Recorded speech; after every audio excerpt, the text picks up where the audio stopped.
జై శ్రీరామ్ అందరికీ నమస్కారం అండి. ఈ సంవత్సరం మొన్న హనుమ జయంతి సందర్భంగా విజయనగరంలో అయితే ర్యాలీ నిర్వహించారు. అది కోట దగ్గర మొదలయ్యి మొత్తం ఆల్మోస్ట్ విజయనగరం అంతా ఒక రౌండ్ వేస్తుంది.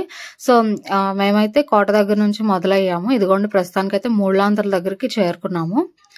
సో ఇక్కడ మీకు పైడితల్లమ్మ గుడి కూడా లెఫ్ట్ సైడ్ కనిపిస్తుంది. ఇక్కడైతే కరాటే కళ్యాణి కూడా పాల్గొన్నారనమాట ఈ సంవత్సరం.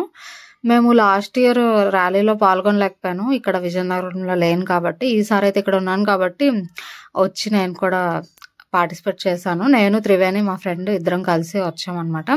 ఇగోండి అక్కడ పైడితల్లమ్మ గుడి కనిపిస్తుంది లెఫ్ట్ సైడ్. ఇక్కడ స్కేటింగ్ చేసే పిల్లల్ని కూడా పెట్టారు. చక్కగా ర్యాలీలో బైక్స్ మొత్తం ఈ స్కేటింగ్ చేసేవాళ్ళు, ఇంకా కోలాటం, డాన్సెస్, రకరకాల అన్నీ పెట్టారు. చాలా బాగుంది. నేనైతే ఫస్ట్ టైం ఇలాగా హనుమంతుడి ర్యాలీలో పాల్గొనడం నాకైతే బాగా నచ్చింది. ఇలా అందరూ జెండా పట్టుకొని బాగా అనిపించింది నాకు. ఇదిగోండి పైడితల్లమ్మ గుడి నాకు లెఫ్ట్ సైడ్ లో కనిపిస్తుంది మీకు. గుడి అయితే ఖాళీగా ఉంది, ఎందుకంటే జనం అంతా బయట రోడ్ మీద ఉన్నారు. ఫుల్ గా లోపల ఖాళీగా ఉంది. అమ్మవారు అయితే క్లియర్ గా నాకు కనిపించారు. దర్శనం బాగా అయిపోయింది.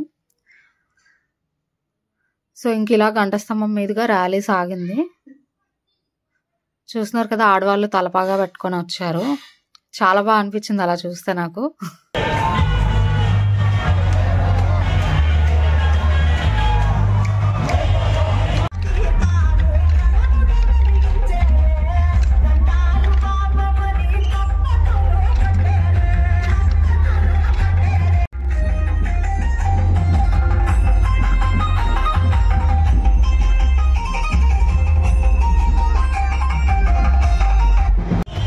ఇంకా క్లైమేట్ విషయానికి వస్తే బాగా సహకరించింది. ఆ రోజు ఫుల్ ఆకాశం అయితే మబ్బు పట్టేసింది. వర్షం పడుతుందేమో భయం వేసింది, కానీ వర్షం ఏం పడలేదు. చల్లగా బాగుంది.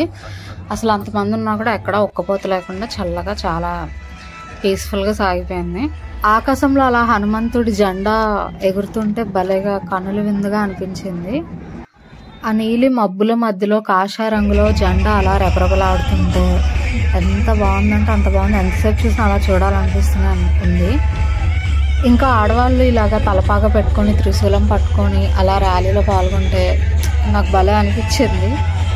చూస్తుంటే నాకు చాలా హ్యాపీగా అయిపోయాను నేనైతే. అసలు మాకు ఇంకా దారిలో అలసట తెలియకుండా ఉండడానికి అక్కడక్కడ సోడా అలాంటివి ఇస్తూనే ఉన్నారు. అలాగే పులిహార ప్రసాదం అవి కూడా పంచుతూనే ఉన్నారు ఆటోస్లో పెట్టుకొని దారి పొడుగునా కూడా. సో ఏర్పాట్లు అవి బాగున్నాయి. వాటర్ ప్యాకెట్స్ కానీ ఎవరి తోచిన వాళ్ళు పంచుతున్నారు. నచ్చితే తీసుకోవచ్చు, లేదంటే లేదు. ఇంకో విషయం అయితే షేర్ చేస్తారనిపిస్తుంది. ఇక్కడ చూస్తున్నారు కదా, ఒక అతను ఆంజనేయ స్వామి వేషం వేసుకున్నారు. అతనితో అయితే ఎంతమంది ఎన్ని పిక్స్ తీసుకుంటున్నారు. అసలు అతనికి గ్యాప్ లేదు ఫుల్గా. అయినా సరే అతను విసుక్కోవట్లేదు. చాలా ఓపిక్గా ఎవరు తీసుకుంటున్నా కూడా ఓకే చెప్తున్నారు, స్టిల్స్ ఇస్తున్నారు. సో అది కూడా నాకు బాగా నచ్చింది. ఇదిగోండి అలా మెల్లగా గంటస్తంభం దగ్గరికి అయితే చేరిపోయాము. ఇంకా దగ్గరలో ఉన్నాము. అండ్ ఇక్కడ మీకు వీడియోలో కనిపిస్తుంది కదా, అది గంటస్తంభం. అది దాని గురించి పెద్ద హిస్టరీ ఉంది. ఇది one of the most attractive places in Vizianagaram. అసలు దీని గురించి చెప్పాలంటే ఇంకో వీడియో స్పెషల్గా చేయాలి. సో తొందరలో చూసుకొని చేస్తాను. నేను ఎప్పటి నుంచో అనుకుంటున్నాను.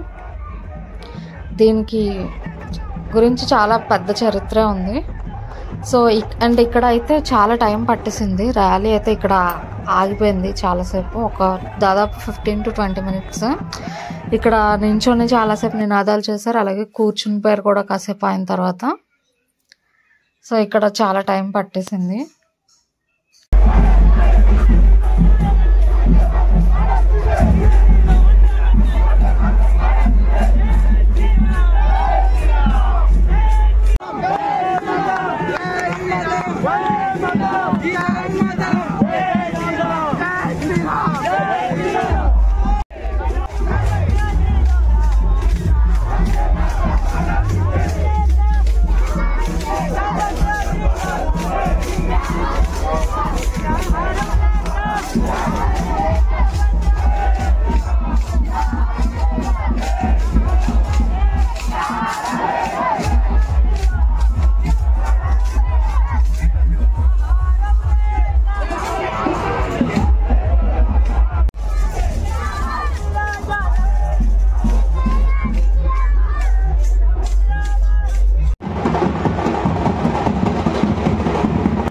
తర్వాత ఘంటస్తంభం నుంచి ఇంకా కన్యకాపరమేశ్వర కోవిల్ మీదుగా ర్యాలీ సాగింది. కానీ ఇక్కడ నుంచి నేను ఇంకా మా ఇంటికి రిటర్న్ వెళ్ళిపోయాను.